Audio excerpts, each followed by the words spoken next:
morning, Lynn. Good morning, Dave. We have a lot to talk about. We do. And we haven't even prepped. Like, literally, you just showed up and we sat down. And have we had any discussion over the last week about what we're talking about today?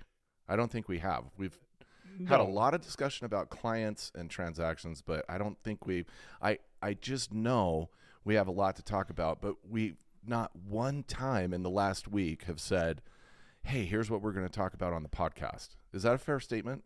that is the truth. But yeah, we have a lot to talk about. We do have a lot to talk about. And one of the things that I want to talk about today came as a result of meeting with a client last night. Oh, okay. And it sort of encapsulates all the confusion that's going on in the marketplace right now. Let's hear it. What's going on? What happened last night? So I went to do a pre-listing walkthrough, and I was with a client that I've done one transaction with before. We're close friends. I had served with him on a county planning commission. Okay. And so he's a guy who you would think sort of really understands what's going on in real estate because he was a planning commissioner. Yeah. He's like literally in the industry and in a very kind of deep planning way, and even on the civic side as well. Yes. Okay, got it. So we go through the walkthrough. We see some things in the house that need to be repaired. And then at the very end, we're standing in the garage. And he looks at me and he says, Lynn, what the hell is going on here with commissions?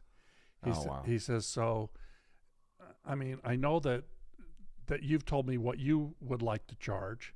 So I listened to the news, and the news people are telling me that now buyers are paying a commission as well. So are you now making twice the amount of money that you normally would make? Yeah. So tell me what's going on. And I just looked at him and I said, okay, we need to take a step back because what you're hearing on the news, first off, is not true. Yeah. And I need to give you some history and some background as to how we got to where we are now. So I spent a long time talking to him about the history of where we are now and why it's not a problem for the state that he's in, and how the transactions in his state really aren't changing in any material way. But there is some noise that he's going to run into because people who don't know what they're talking about will tell him that he doesn't know what he's doing and why is he working with someone who's crazy and greedy like me. Yeah.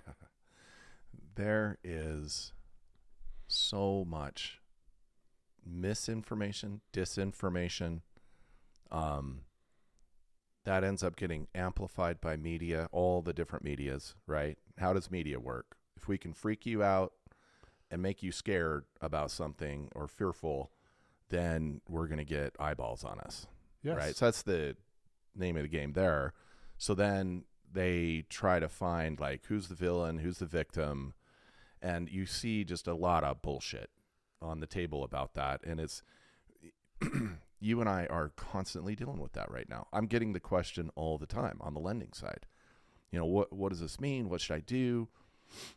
And that is amazing that somebody that is that knowledgeable in general, right, in this space is just putting it on the table like that. Now, here's what's also interesting. You're good friends. You guys sat on boards together, and it sounds like, and he's got obviously a real good comfort level with you, not to mention the fact he's probably noticing all the work you've done up to the point where you're in the garage and he's asking this question. Sure. Right?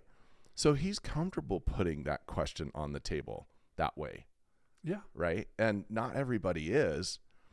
But then what I also heard is now you're doing all of this other work on top of all of the work that you do from a time perspective in having to unwind all the wrong information, share the history, and share the real information, right, on what's going on. Yes.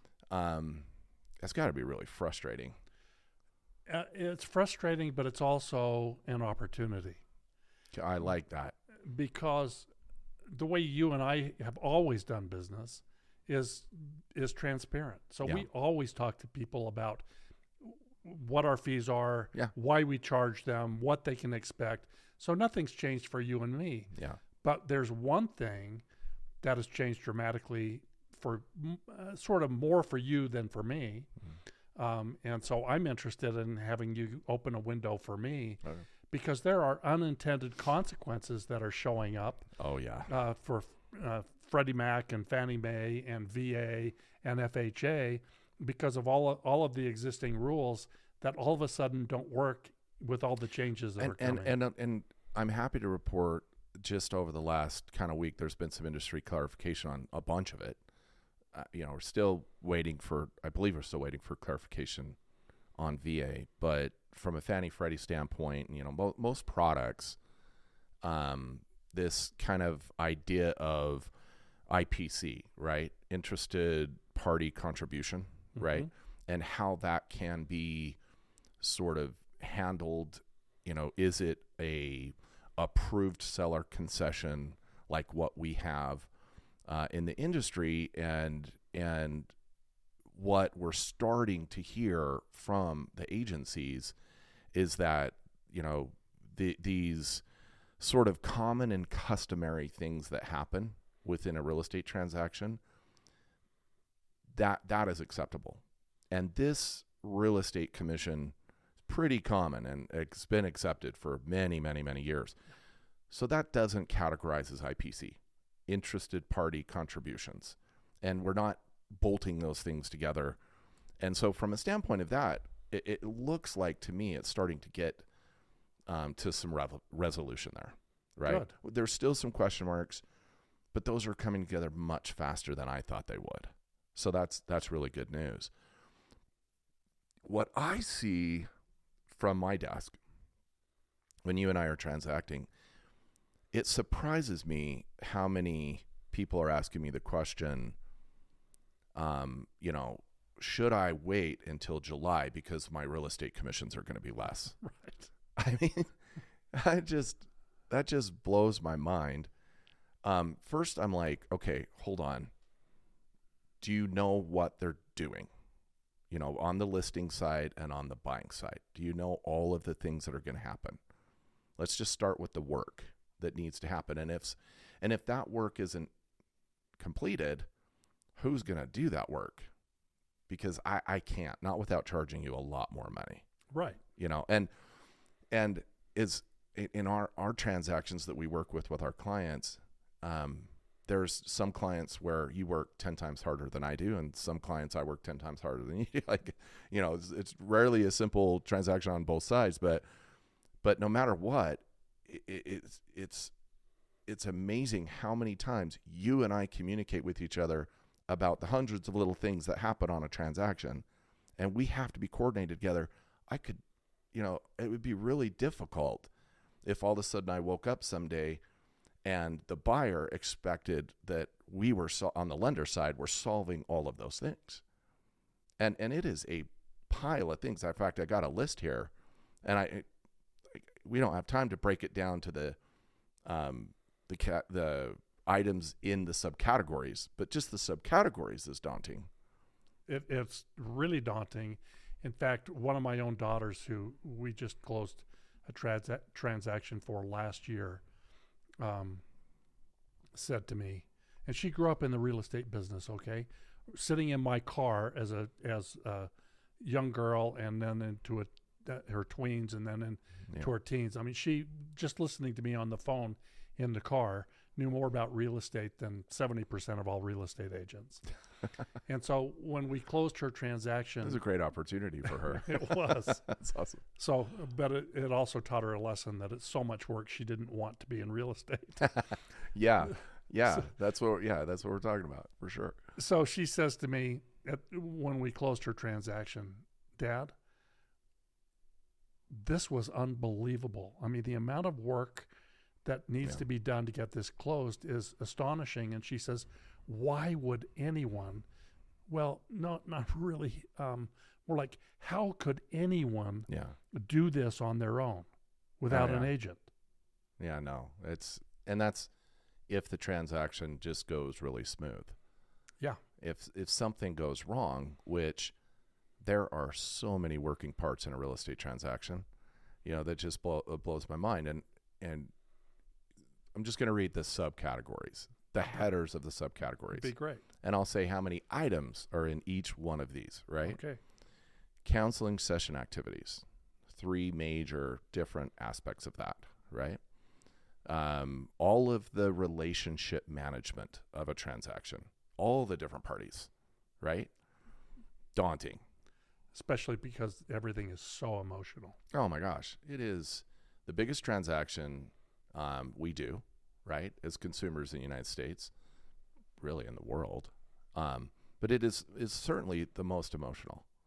And they're all emotional. And it doesn't matter. Like, we get clients in here with 800 credit scores and tons of money down, and they've got a great job. All 4 C's of finance. They're still emotional. I mean, back when we were cave people and we were moving from one cave to the other, there was question marks. Like, how big are the tigers around this cave?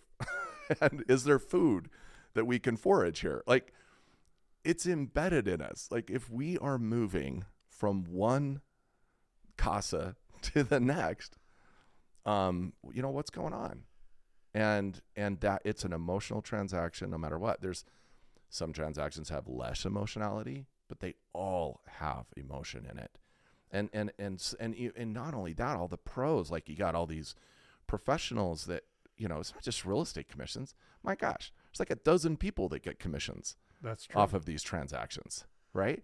And so, like, everybody's interested in their part, and they're emotional about it, right? And so you got all this managed emotionality.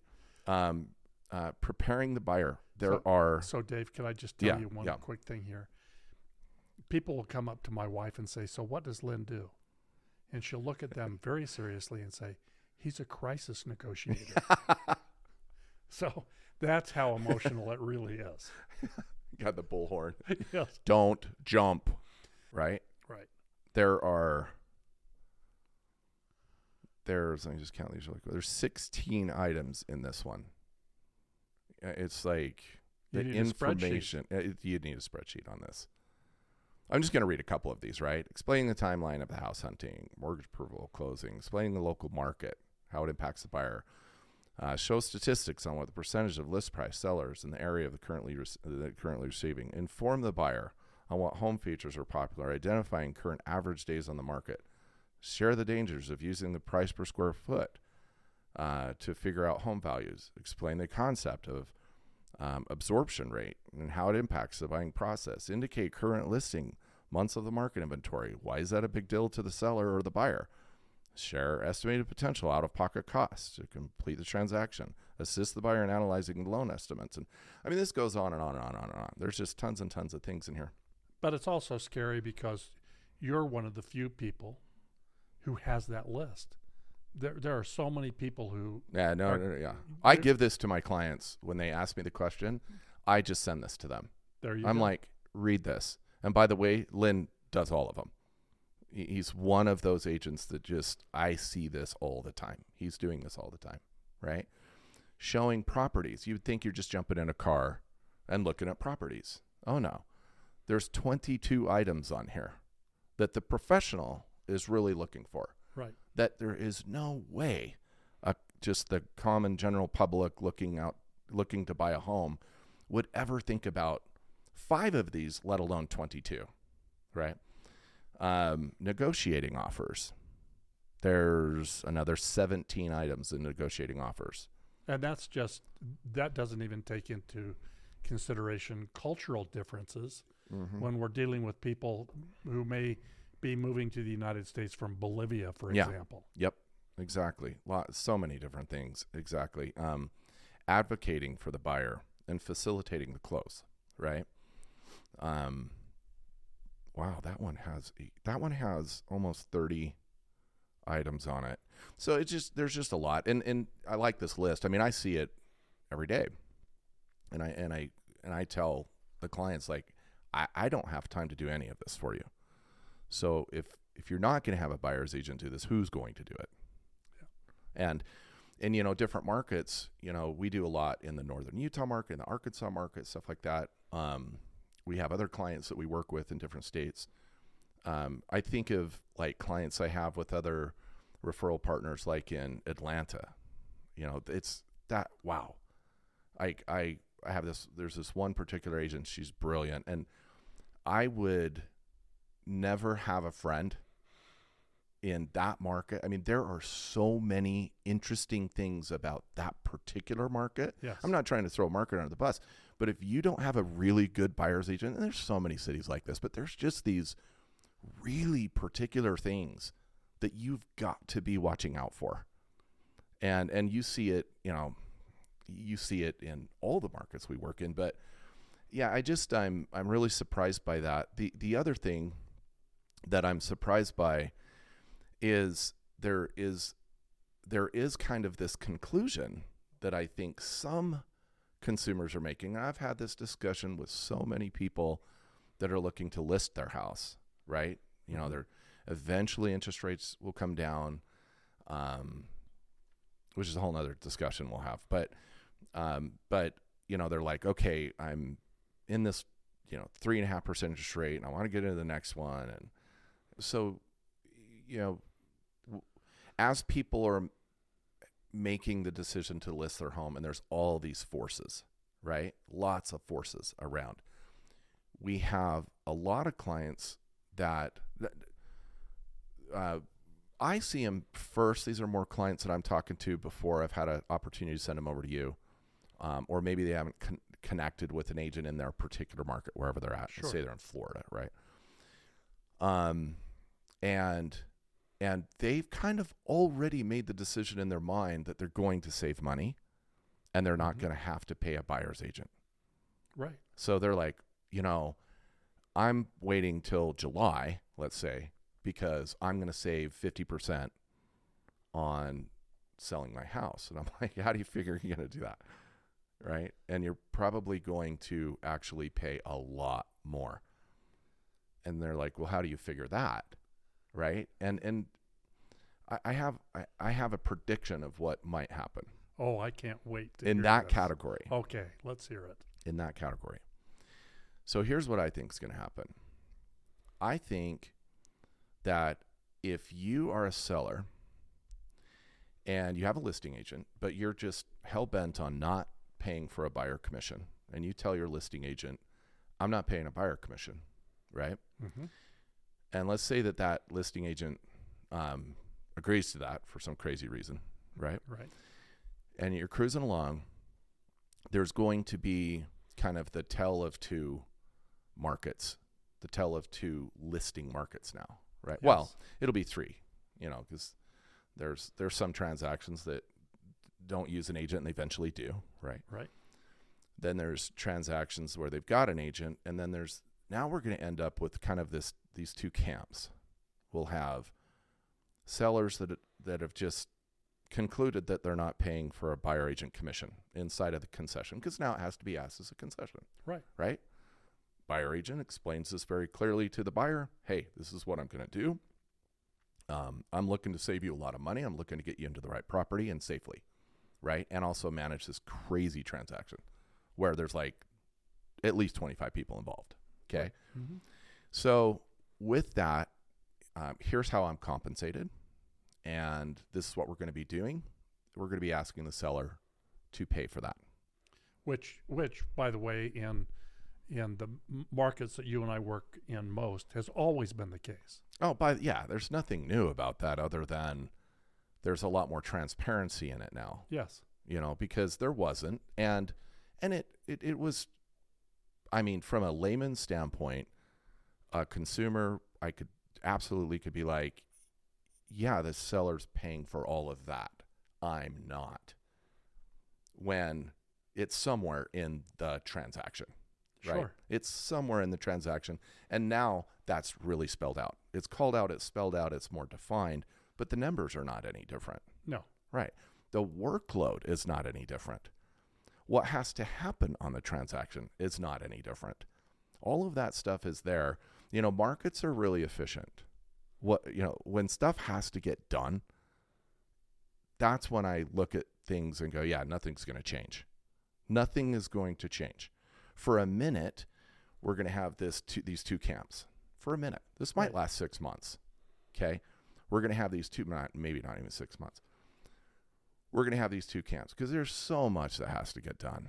And there's so many things that can go wrong. But you'll have these sellers that are like, yeah, no, I'm not paying a concession to an agent because I now have that choice and I'm not doing that, right? Right.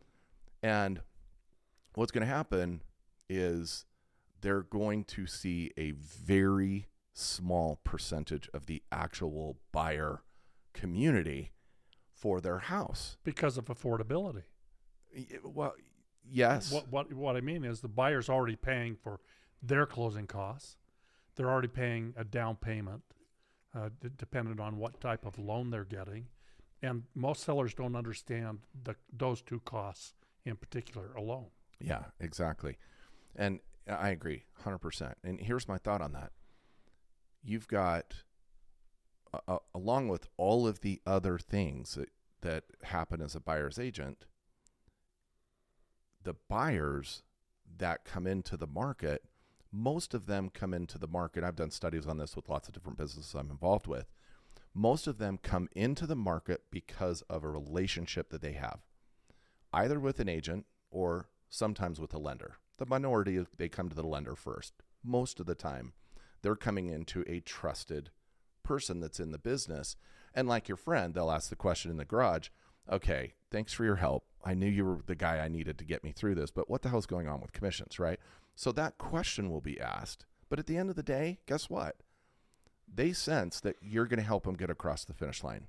So my point is that we have this huge amount of buyers that are available buyers for that listing. Well, if that listing says, I'm not paying a real estate commission, that seller is never going to see those buyers. Never. They will never see that pool of buyers. They're going to see this small pool of buyers that don't have a buyer's agent. And that group of, and ultimately they're going to have to end up selling their house for less. Well, and I have to disclose to my buyers when I pick up the phone and call and say to the other agent, what kind of concession for buyer's agency commissions are you offering? You've always done that. Right. But when they say to me nothing, then I go back to my buyer and I say, okay, this home, the seller of this home is not offering any concessions to pay for your fees. So either you have to pay for them or I've got to find you a different house. That's correct. And I can tell you what the answer is going to be. The buyer, most buyers are going to say, I can't do that. Exactly. But you also can't do all the work that you do and just do it for free. That's correct. It's a lot of work. Yes. There's a lot going on here. There's a lot that you're protecting the buyer on and making sure that this is the right property. So do you kind of sense, I just sense that we're going to end up in these kind of two camps. We'll end up in this sort of group that is like, I refuse to pay a buyer commission because I'm hearing little rumblings of that. Sure, there's a few. Right? Not a lot, but I'm hearing it. Then there's and then we'll see nothing. It just no change at all. It's paperwork change, whatnot. But I think that from a standpoint of this, like, I refuse to pay buyer commissions, then I think that even kind of dwindles out really quickly because they're not getting the buyers across, they're not getting the showings. They're not getting their house exposed to the market, the greater market, and they're not getting the offers that they would typically get if they had the greater market looking at their house. Is that a fair forecast? I think it's right on. Oh, okay. Good. I'm glad to hear that. I'm glad to hear I'm not totally full of crap. Well, let's not go that far. Okay, fair. That's fair. There might be a little bit more room in that septic tank. Okay, got it. That's fair. I love it. But buyers aren't idiots either, right? No. So they can look at the agent that they're working with and say, is this person really representing me? Are they really doing the work? And they know. They know. So they know if they are or not, right? yeah, on my way over here, I got a call from a lender who said, "Len, will you work with this person?" And I said, "Sure, but tell me the history. I mean, are they new to you, or were they working with another agent?" And I wasn't on a video call, but I could hear the sheepishness in the voice. And he didn't see the consonants on their face change, but he says this person was working with another agent, but the agent wasn't responsive. Got it. And which blows my mind. It is really amazing, because really the outgrowth of the conversation we're having here today is that everyone should be working with a trusted advisor. And that's really what you and I tried to be to the people we work with, as a trusted advisor. And I sit across the table from people. If I was talking to you, I'd say, "Dave, I will always do what's right for you. Always. Yeah. I will always tell you the truth, whether it's easy or hard. You can count on me for those two things." Well, and people know that about you that have transacted with you multiple times. Yes. Yeah. So that kind of brings up another topic within the conversation, and that is this, let's now say there's many camps, but let's say there's two camps of real estate professionals, the non-pros and the pros, Yes. right? And lump everybody into that. You can lump loan originators into that. You can lump, title people into that. You can services people into that, real estate agents into that. There's the pros and there's the non-pros. The many, many flavors of lollipops, right? Yeah. Yeah. And so, but what I'm hearing you say there, and do you think that there's a little bit of like, does this change sort of clean up? Does it highlight the difference between the two, the pros and the non-pros? And does it, so in that flashlight that's kind of shown on it, what potentially could be the outcome of that? I think, well, first off, I have a little saying that real estate agents never always go away. They put their license on hold, but they never really, really go away. They wait till there's a hot market, and then they jump back in to make quick money. So what we're really talking about here is a difference between a trusted advisor and a transaction person. So, well, somebody that's there more for the career and really enjoying helping people in housing, which is it's the massive part of our GDP. I've heard arguably is, with everything connected, is like 23-24% of our GDP or something like that. I think gross domestic product. I think it's closer to like 71%. when you look at all the multipliers. Well, I mean, like if you were to add every order on Amazon that was happened at a house or something. But no, I'm not. I think 71's high. No, it's when you take a look at how the multiplier effect works. You have the people that are making the carpet, and you have the people that are making those little shims that go, in the cabinets. No, sure. Yeah, and so when you take a look at the whole thing, it's a huge piece. Yeah, I think it's big. I think it's under 30% still of GDP, like of all things, right? Sure. Gross domestic product, like the whole kit and caboodle. But the point there is just, and I didn't think about this until you said that. Like, do we have a situation where, we are hearing some people, whatever category they're in, most of the pros are like, this is an opportunity. Like you said at the beginning of the conversation. Yeah. We do hear rumblings out there of people like, this is getting too difficult. I'm thrown in the towel. Right. Sure. But from a standpoint of the consumer, right, and who they work with, is your sense that it kind of separates the wheat from the chaff, Oh, without a doubt, because you actually, the way that it's coming about now, you actually have to negotiate. Yeah, totally. Yeah, that's a good point. Yeah. Yeah. And you've got to really spell out everything you're going to do for that commission. Yes. right? Not just the market's hot, I got lucky, and hop in my car and we're going to go look at some houses, and then my broker's going to help me figure out how to get the paperwork done. Yeah, and I kind of liken this to what we just went through with, because you were talking about low interest rates, 3%, for example. And I have people that call me and say, oh, gosh, I missed my window. And I say to them, what are you talking about? Yeah. Well, now interest rates are so high. And I said, you know what? In my opinion, they're probably lower than they were. And they look at me like I'm from another planet. And I say, okay, let me explain to you why.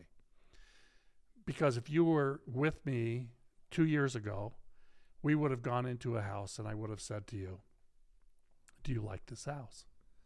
You'd say, well, maybe. And I'd say, okay, if you like this house at all, we need to write an offer today.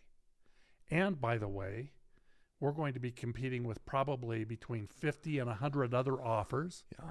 And so to get this house, you're going to have to come to the table with an additional $100,000 out of your pocket at closing, above asking price. A bit over price. Yes. Yeah. And so I'm saying, you know what that's called? Buying down your interest rate. Yeah, that's right. That is such an excellent point. Nobody looked at the market when rates are low. There's no inventory. Right. I mean, there's some inventory, and people feel like there's more inventory now. Why? Because rates are higher, and it put a lot of buyers in the parking lot. Right. They're in the holding pattern, waiting for interest rates. It kills me. There's two sides of this coin, same exact math, right? Yes. There that scenario where somebody's paying $25,000, $50,000, $100,000 bid over ask, we're going to be right back there. We're going to be right back there when the Fed finally gets their way and interest rates drop. Yes. Because a bunch of buyers will come into the market because interest rates are better, but they're not building a bunch more homes. No. And a bunch more homes are not coming on the market. And so we'll be right back to 20, 30 offers on a house, 100 in some cases. And to your point, now you're bid over ask, right? We actually have a tool, as you know, you and I use, the big bid over ask report. And it's a wonderful report. And it basically shows our clients that, yeah, you're kind of stuck having to pay more for this house, and the appreciation of the home over the next 5 years, according to data, is XYZ. And it's a very great report, and it's very dialed as to what that data is that is expressing this appreciation over the next 5 years. And so it helps them feel comfortable that, yeah, you're paying an extra $100,000 here, but you're going to make $172,000 here, so you're in good shape. It's the time value of money that you're really showing them. Right, but if the interest rates are at 7 and you're not having to pay that $100,000, I love how you've put that together. Take your interest rate at 4.5%, or excuse me, take your payment at 4.5%, take your payment at 7%, right? And let's say that's a $195 difference. Now divide that by $100,000. And how many years is it going to take to get that back? Like, nobody's doing that math right now. No. And it's insane. And on the buyer side, they're in this holding pattern. Like, yeah, I'm just going to wait for interest rates to be lower. Why? So that you can pay a lot more for the house. The same house. Your payment's going to be much more at a lower interest rate than it would be at 7% at today's prices. Yes. Just end of story, case closed. Yeah, that really simple remedial math, it surprises me how just generally that's kind of what's in the market right now. When you and I talk to clients and we kind of lay it out and we pull up these reports and we're like, here's inventory and here's a bid over ask report, or here's an appreciation report. At the end of the day, like 100% of the clients are like, oh, wow, I need to get on this now. And kind of the industry term that I actually like to use is, you're dating the interest rate and you're marrying the house, right. You can still sell it, but but no, it's a really good term, because the job that needs to be done by professionals And the decision that needs to be made by buyers, is one of managing how much you're paying, the affordability and the cost of housing. And people are not putting all of these situations and market forces on the table to make that decision. And pros are helping them, but the general industry is not doing a good enough job of making that super clear to people. But what I love about the way you and I work together in this way is that, because I know you do this, I'm not on the call, but I know you do this. You pull up those reports on the computer. So every client gets to look, and you show them the facts, and then they get to choose. These are the different scenarios. You can do this, you can do this, you can do this. Here's the outcome. Yeah. And then they get to choose. Yeah, they get to choose their interest rate.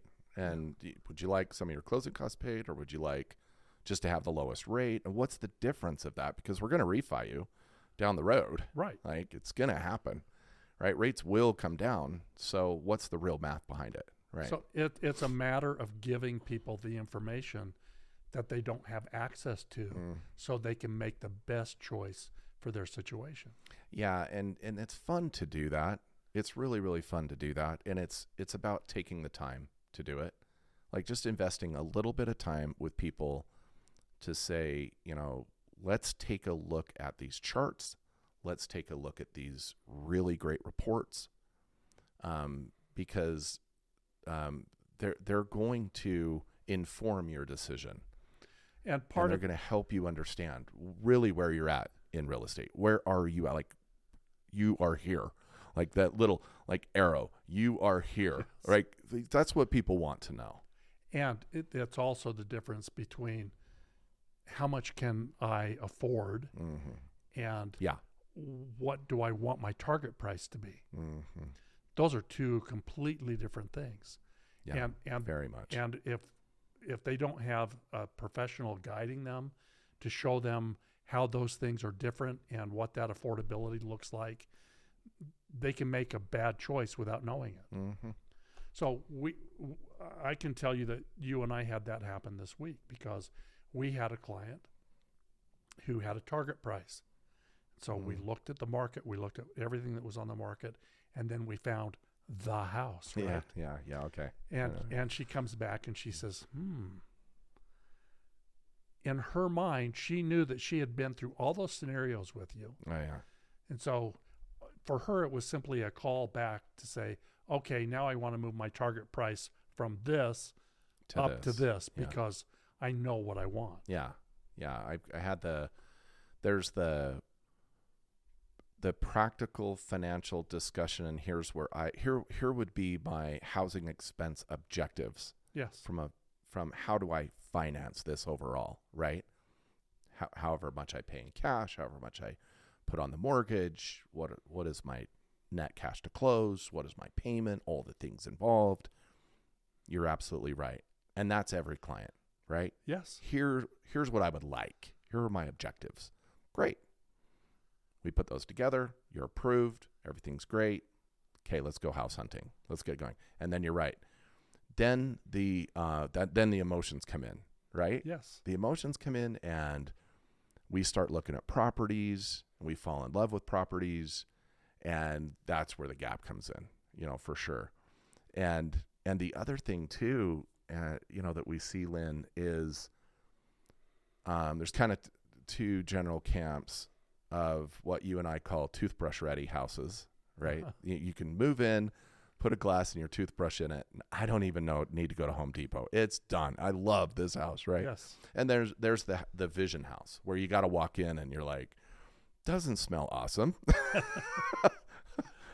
But on top of that, I also have this work to do, that work to do. I'm going to kind of do this stuff. And but look at that view. But look at the view, and look at the price, and look at, there seems to be this, it used to be another lifetime. This was 30 years ago. we'd be writing a mortgage. Dave, and no one else was even born 30 years ago. I'm the only one. But I used to coach clients all the time to say, be careful how much you put in your house. Because I knew it was like the first time home buyer, and they're like, oh, we're going to go do this and that and the other. And I'd be like, you're going to get about a third of that back. Right now, that's not the case. That's completely flipped. Now you get 3 times that back. It depending on what you're doing. Because if you're going in and getting a vision house, right, and you're bringing it to toothbrush ready, the multiple, the premium that people pay for toothbrush ready is so much more than it's ever been. And we have so much more capability for people, right? You got all this prepackaged stuff at Home Depot and Lowe's. Back then, we didn't even have Home Depot and Lowe's. It just wasn't even a thing. But kind of the underlying theme that you're talking about here, or one of them, is the different kinds of value. So there's just a financial value, a raw number value, and then there's the this is where I want to raise my family, or this is where I want to spend my time with all the people I love. Heartstrings. Yes. Yeah. And so personal values. Yeah. We always talk to people about the benefits that they're looking for. And we can provide them all those benefits almost exclusively of price, right? Yeah. And so for some people, when you, in the scenario you're laying out, there's a lot of value in being creative and making that home into their work of art, a mosaic of their life. Yeah. Well, and to that point, I totally agree with you. They got to have the vision. Yes. They got to have the vision. And that's super important because, and it seems to me that it's a bit of a binary situation. Either they do or don't. And they're very, very, very honest and clear about it. Like, that whole fix-up thing is not me. Sure. So here's what I'm aiming for. And I always, in the back of my mind, I'm like, well, you're going to pay a lot for that. Not only are you going to pay a lot for that, I think people miss out on a lot of really good opportunities. They do, because they've fallen for one thing: lipstick on a pig. Yeah, absolutely. Lipstick on a pig. The building community, like the builders. Sorry, I don't mean to throw anybody on the bus, but I'm just going to say what I see in the marketplace. You go look at a new home and materials have just completely changed. I'm not exposing anything here. Sure. Go walk into any model home. Look down at the baseboards. Is there any trim around the door? What do the lights look like? I'm sorry. Just go look. And these homes are $1.5 million. Right. And there's no finish. And so I'm like, but it's toothbrush ready. Yes. Okay. So but it's a disposable toothbrush. But yeah, definitely, especially the lighting. But I think buyers need to get out there and look at all of their options and then start asking questions. And then you start asking questions of their real estate pro, to say, what would it take to get the kitchen to look like this? Well, for one, these are laminated, da-da-da-da-da-da-da. Right. So, and here's the things that you can absolutely do. But here are your $1.5 million. I literally have clients that, coming back to Utah, looked at new construction, looked at what was in the marketplace, looked at kind of both toothbrush ready and the vision house, right? Like, what would I need to do? Same square footage, same area. Now, different neighborhoods, without question, but general area, which happens to be just up north here. There was a disparity from $900,000 to $1.7 million. Wow. Property to property. And that opened my eyes. And it was interesting because they're family friends, and I was just like, and I had kind of said my piece, hey, I'm telling everybody, go in and do a little work. Sure. Find that property that needs a little elbow grease. More than any time in the almost 40 years I've been doing this, that's the best dollar spent. And they did. I was thrilled. And they found this huge disparity between these properties. And it just, I was blown away. I was blown away by how this property over here that might not smell awesome, but that's easy to fix, right? Sure. You know, is just hundreds of thousands of dollars different. It may need windows, it may need carpet, it may need some paint, it may need, all the different things in the yard and everything. But at the end of the day, you just said something that just totally resonated with me. They get to then make it their mosaic. They get to choose what it looks like. They can put the quality of the lighting in that they need to do. And really, I don't think they need to ask themselves the question of, should I pay, am I throwing money away paying $1,200 for this really beautiful light fixture over the dining room versus $400, right? I don't think that math matters anymore. If it's the right property with the right bones, and they're willing to do the elbow grease, I think people are getting paid multiples on that. And what I love about that advice that you gave them is that my experience in my own homes is that until I live there, until I spend time there, until I can visualize there, I don't have all the answers. I had one room in a house that I built it out originally, and then I just kept looking at it saying, I can do better than this. And it took me That's cool. I'm embarrassed about this, but it took me 20 years before I finally looked in there and I said, I've got it. I got it. I know Eureka. I know what to do. And when we made those changes, it cost me, I don't know, $6,000 or something to make the changes, a small amount of money. And when it was finished, I had the most calm sense of satisfaction I've ever had in my life, because that was now not just a room. That was my room. That's my awesome. design, my art.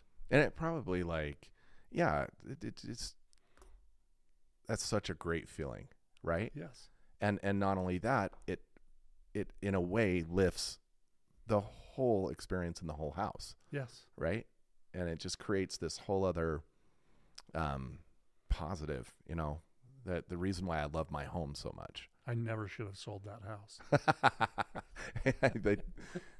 You say that about every house. I do.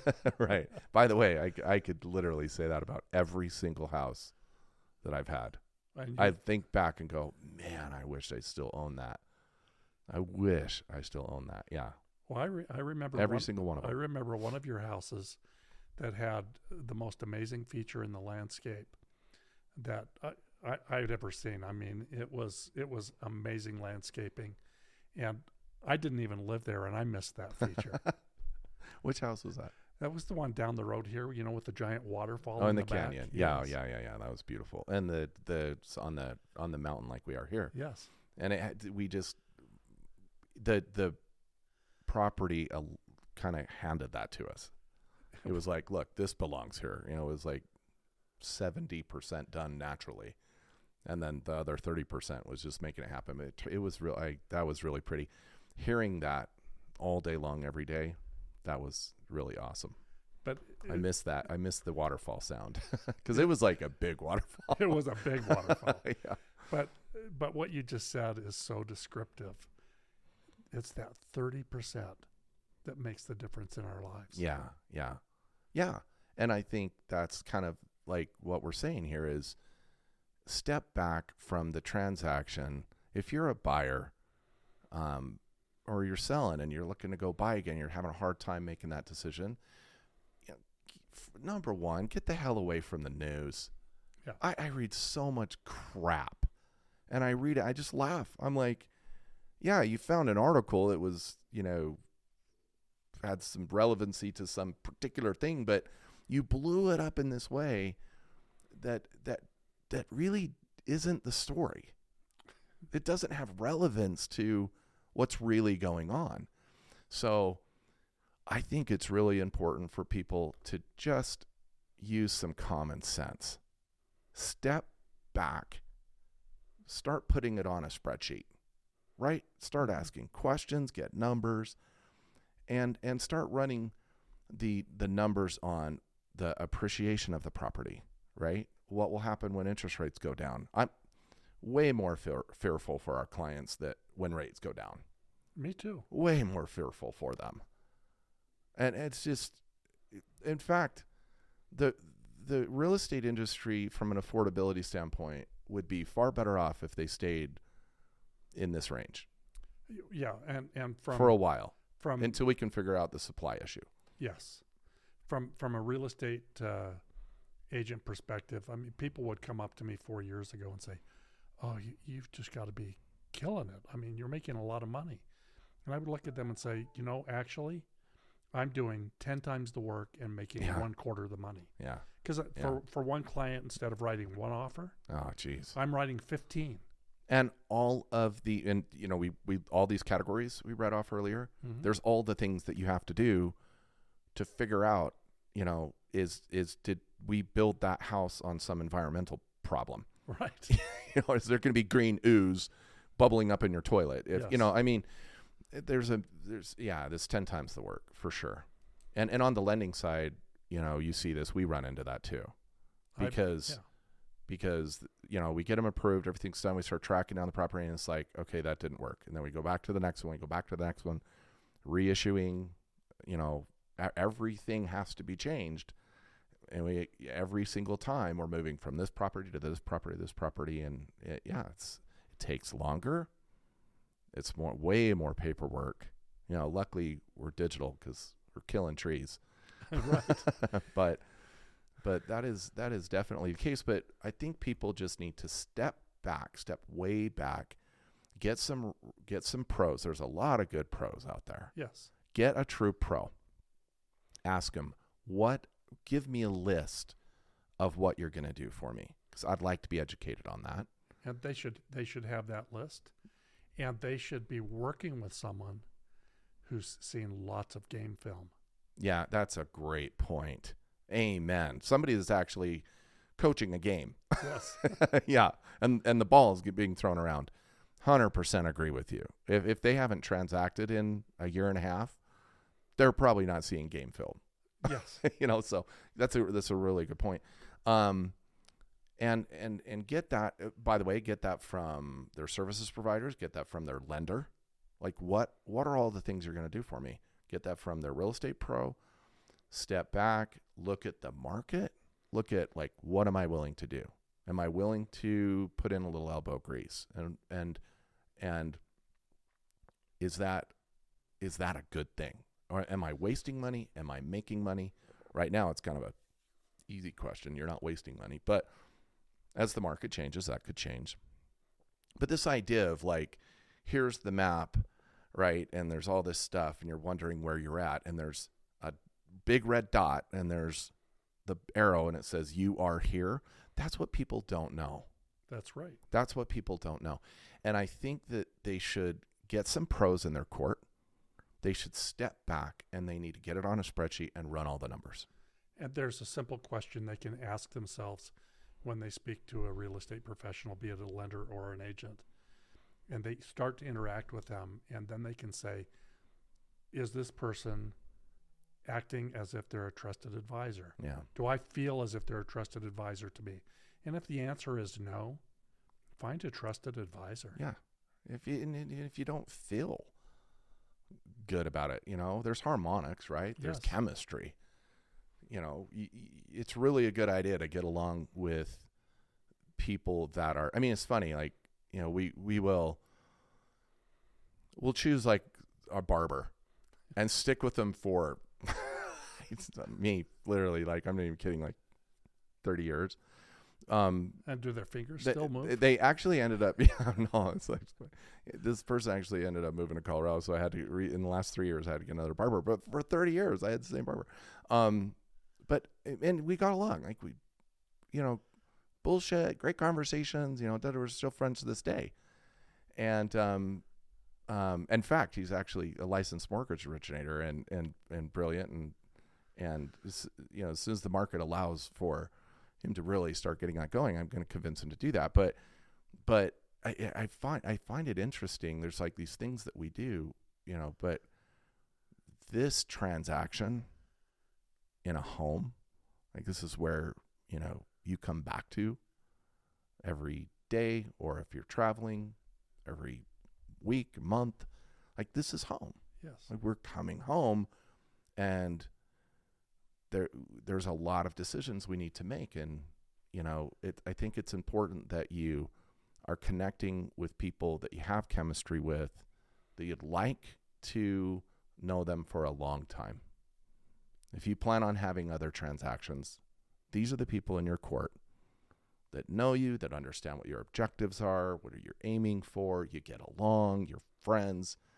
You know, I had somebody in the industry many years ago say to me, you can't be friends with your clients and your realtors. I quit. I was like, yeah, no, I have to be friends with my clients and realtors. I mean, if they don't want to be friends with me, that's fine. Right. But I really aim for that. I really aim to create a friendship. Well, because what is friendship? It is knowing about each other, knowing what makes you happy, what makes you sad, knowing that there are things about me that make you crazy and you overlook them. Yeah, for sure. It is going to be interesting, Lynn, to kind of see. We're just deep into spring. We're already starting to see, you know, the green shoots all over the place and buyers coming out. There's little respites of lower rates, and then you and I just get bombed. It's so crazy to me. What's going to happen? You know, we'll get into the summer months. I personally think we have a couple of interest rate reductions by the Fed. I think the Fed's going to drop rates a couple times this year, right? It's probably going to happen more in the end of summer going into the Q4, right? We'll see. We'll see. Well, yeah, you and I have a really major debate on that. Anyway, we don't need to get into that debate now. But I think it's possible. If it doesn't happen this year, it's not a matter of if, it's a matter of when. That's another thing on interest rates. Everybody's like, you know, when are interest rates going to go down? But there's absolutely no if question. The Fed has the brakes on as hard as they can. And I know there's a lot of money in the system, but don't fight the Fed. They're going to get their way, and there's going to be some message, and that message is going to be all over the news. And the message is, at some point in time, if it's this year, early next year, or sometime next year, there's going to be this, you know, message all over the news that says the Fed just dropped interest rates 0.25%. That is going to create so much buyer activity, and that's hardly going to change actual interest rates much at all. But the message of that is going to get us back into multiple offers, like big time multiple offers on a single property. So there's my interest rate concern. Yes, I'm a mortgage banker. I'm just wired to want lower interest rates. But in this market, they become problematic. I agree with you. We'll do a bunch of refinances on the lending side, right? Sure. But from a buyer side standpoint, people looking to buy a new home, man, lower rates are going to cause havoc. I think this time. I think it's going to be difficult. Yeah, because we can't make more inventory magically show up. No, I don't see much changing that. No, me either. Yeah, I don't see much change in that. Little pockets here and there, little spurts here and there, but nothing major. Yeah, interesting. Well, a lot going on between now and the heat of the summer and all that activity. So we'll see how this plays out. We will, and then we'll be back here to talk about it. Right on. Absolutely. Probably sooner than that. I can't wait. Me either. I don't want to have to go tackle that giant list now. And you got a bunch of clients. I know. I've got a few of them over the last few days.